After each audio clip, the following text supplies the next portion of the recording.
જય જવાન, જય કિસાન, જય ગુલેકા। હવે મિત્રો આપણે 15 થી 18 તારીખ સુધીની આપણે માહિતી આપેલી હતી, જે અનુસાર આપણે જોઈએ છીએ કે અલગ અલગ વિસ્તારો મધ્ય ગુજરાત, દક્ષિણ ગુજરાત અને સૌરાષ્ટ્ર, ઉત્તર ગુજરાત અને કચ્છ, આમાં અલગ અલગ વિસ્તારોમાં ક્યાંક ને ક્યાંક છૂટા સમયે ઝાપટા અને ક્યાંક ક્યાંક વાવણી જેવા વરસાદ પણ થયા। તો હવે આજે 19 તારીખ છે, 19 થી 20 તારીખ આપણે 2 દિવસની તમને હવામાનની માહિતી આપી। પછી આપણે 2026 ના ચોમાસા વિશે સારા વરસાદ અને વાવણી લાયક વરસાદ હજી ઘણા વિસ્તારો બાકી રહેશે તેમને ક્યારે લાભ મળશે। પણ આજે 19 તારીખ છે અને કાલે 20 તારીખ છે, તો મિત્રો એમાં ખાસ કોઈ આપણે કચ્છનો વિસ્તાર અને પશ્ચિમ સૌરાષ્ટ્રના ખાસ પોરબંદર, જામનગર અને દેવભૂમિ દ્વારકા જિલ્લો અને ઉત્તર ગુજરાતના બનાસકાંઠા અને પાટણ, તેમાં ખાસ કોઈ આજે અને 19 તારીખે અને 20 તારીખે કોઈ મોટો વરસાદ થાય તેવી શક્યતા નથી મિત્રો। પણ ત્યાં પણ સીમિત વિસ્તાર પૂરતા ઝાપટા પડે અને ક્યાંક કદાચ એક બે સેન્ટર એવા હોય કે ત્યાં પ્રી મોન્સૂન એક્ટિવિટી થાય। બાકી હાલમાં 19-20 ની અંદર કોઈ મોટો વરસાદ નથી અને કોઈ વાવણી લાયક વરસાદ પણ નથી, જે વિસ્તારોના આપણે નામ લીધા। તો આજે 19 અને 20 તારીખની અંદર વરસાદ થાય તેવી શક્યતા છે કે દક્ષિણ સૌરાષ્ટ્રના આપણા વિસ્તારો છે તેમાં વધારે વિસ્તારો હશે, એટલે એ છૂટા છવાયા સાવંતિક રાઉન્ડ પણ સાવંતિક રાઉન્ડ જેવો માહોલ હોઈ શકે, પણ ક્યાંક વાદળછાયું વાતાવરણ, ક્યાંક વાવણી લાયક વરસાદ અને ક્યાંક ક્યાંક મીડિયમ ઝાપટા। તો આપણે દક્ષિણ સૌરાષ્ટ્રની વાત કરીએ મિત્રો તો દરિયાકાંઠાથી ભાવનગર, બોટાદ, મહુવા અને ગીર સોમનાથ, વેરાવળ અને જુનાગઢ જિલ્લાની અમુક સેન્ટરો, પછી અમરેલી સાઈડ, પછી આપણે સુરેન્દ્રનગરના અમુક વિસ્તાર અને ગોંડલ આજુબાજુ એ વિસ્તારોમાં પણ વરસાદ થાય તેવી શક્યતા છે। આ સૌરાષ્ટ્રના વિસ્તારો છે કે તેમાં ખાસ મિત્રો અલગ અલગ વિસ્તારોની અંદર સૂકો સોય વરસાદ થાય અને ક્યાંક મીડિયમ વરસાદ થાય, ક્યાંક ઝાપટા પડે અને ક્યાંક વાવણી લાયક વરસાદ થાય।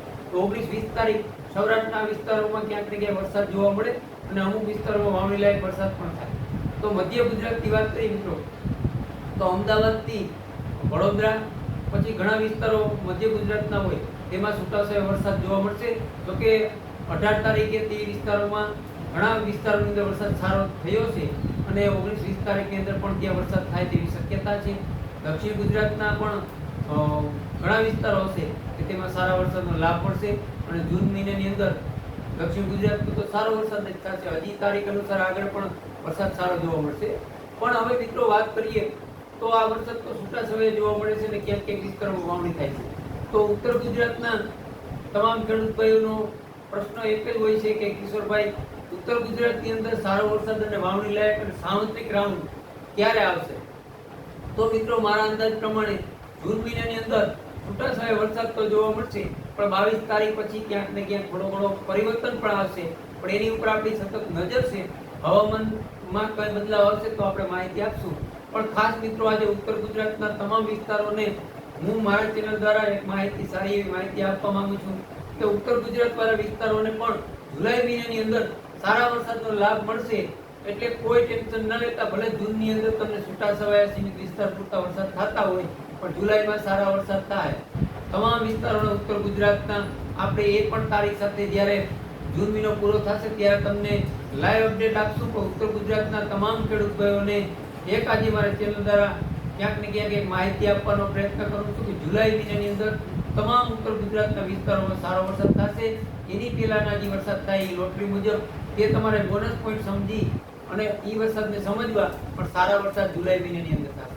પછી કચ્છના તમામ વિસ્તારો, આપણે એક નામ નથી લેતા પણ કચ્છના તમામ વિસ્તારો એને પણ જુલાઈ મહિનાની અંદર સારા વરસાદના લાભ મળશે। જૂનની અંદર છૂટાછવાયા વરસાદ જોવા મળશે અને અમુક તારીખોમાં અમુક દિવસે વરસાદ થાય તેવી શક્યતા છે। 22 તારીખ પછી આપણે કયા વિસ્તારોમાં કેવી રીતે છૂટોછવાયો વરસાદ થાય તેની માહિતી આપશું। પછી પશ્ચિમ સૌરાષ્ટ્ર ખાસ કરી અને મારો વિસ્તાર પશ્ચિમ સૌરાષ્ટ્રના વિસ્તારોને ખેડૂત ભાઈઓને ખાસ આજે તમને ક્યાંક ને ક્યાંક સમજાવવાનો પ્રયત્ન કરું કે ખેડૂત ભાઈઓ સારા સંકેત છે, ટેન્શન ન લેતા, વરસ બિલકુલ નબળું નથી, વરસ સારું જ થવાનું છે। આવનારા દિવસોની અંદર વાતાવરણમાં પલટો પણ આવશે અને ક્યાંક ને ક્યાંક આપણે પણ જૂન મહિનાની અંદર પણ પશ્ચિમ સૌરાષ્ટ્રની અંદર કદાચ છૂટાછવાયા વિસ્તારોમાં વાવણી થાય, પણ આપણે પણ જુલાઈની અંદર સારા વરસાદ છે મિત્રો. બાકી તો ઓલ લેવલે વરસાદ અત્યારે જોવા જ મળે છે. દક્ષિણ ગુજરાતમાં તો જૂન મહિનામાં સારો વરસાદ થાય, પછી આપણે દક્ષિણ સૌરાષ્ટ્રમાં પણ સારા વરસાદ જૂનની અંદર થશે. એટલે સારા વરસાદ એટલે ત્યાં વાવણી લાયક વરસાદ થઈ જશે. બાકી બીજા વિસ્તારો રહેશે પશ્ચિમ સૌરાષ્ટ્રના અને કચ્છના વિસ્તારો, તેને પણ આપણે જૂનની એન્ડમાં અને જુલાઈની શરૂઆતમાં વાવણી લાયક વરસાદ થશે. એટલે વર્ષથી કોઈ દીવાનું નથી, સારા વર્ષ જ છે અને સારા વર્ષના સંકેત પણ મળે છે. અને આ જે અત્યારે વરસાદ થયો મિત્રો, કે આપણે અગાઉથી આપણે તારીખો તો આપેલી હતી, પણ આ વરસાદનો જે રાઉન્ડ થયો 15 થી 18 એમાં તમે જાઓ તો 5 દી પહેલા મોડેલમાં કે 2 દી પહેલા મોડેલમાં ક્યાંય વરસાદ બતાવતો હતો. તો આ બધા દેશી અનુમાન પ્રમાણે આપણે અગાઉથી 6 મહિના પહેલા તારીખ આપેલી હતી. અને અત્યારે સોશિયલ મીડિયાની અંદર એ ઘણી બધી અમુક જે આપણે કહીને કે વિજ્ઞાન અને ક્યાંક ને ક્યાંક આપણા જે દેશી અનુમાન છે એમને એવું એ લોકો ટાર્ગેટ કરવા માંગે છે કે આ દેશી બધું છે એ ખોટું છે, કે હોળીનો પવન જોવાનો ના હોય, અખાત્રીજનો પવન ના જોવાનો હોય. આ બધું એનો કહેવાનો મતલબ એમ થાય છે કે આ બધી અંધશ્રદ્ધા હોય. તો એમના વિશે પણ આપણે ટૂંક સમયમાં વિડીયો બનાવશું મિત્રો. બાકી તો આપણે જે ભારતની અંદર જે જૂની પરંપરા છે અને ભડલી વાક્ય છે એ આ કેટલા વર્ષોથી ચાલે છે અને આગળ પણ ચાલવાનું છે, અને કોઈ રોકી શકવાનું નથી. અને આપણે ખાસ આપણા ચેનલની અંદર તમામ ખેડૂત ભાઈઓને મારા જે ખેડૂત ચેનલ છે એમની સાથે જોડાતા રહેજો. આવનાર દિવસોની અંદર 2026ના ચોમાસા વિશે સારી માહિતી અને સંપૂર્ણ તારીખ સાથે માહિતી તમને મળશે.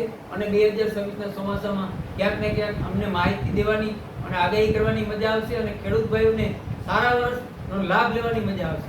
આ વિડીયો પૂરો કરી જય જવાન, જય કિસાન, જય મુરલીધર.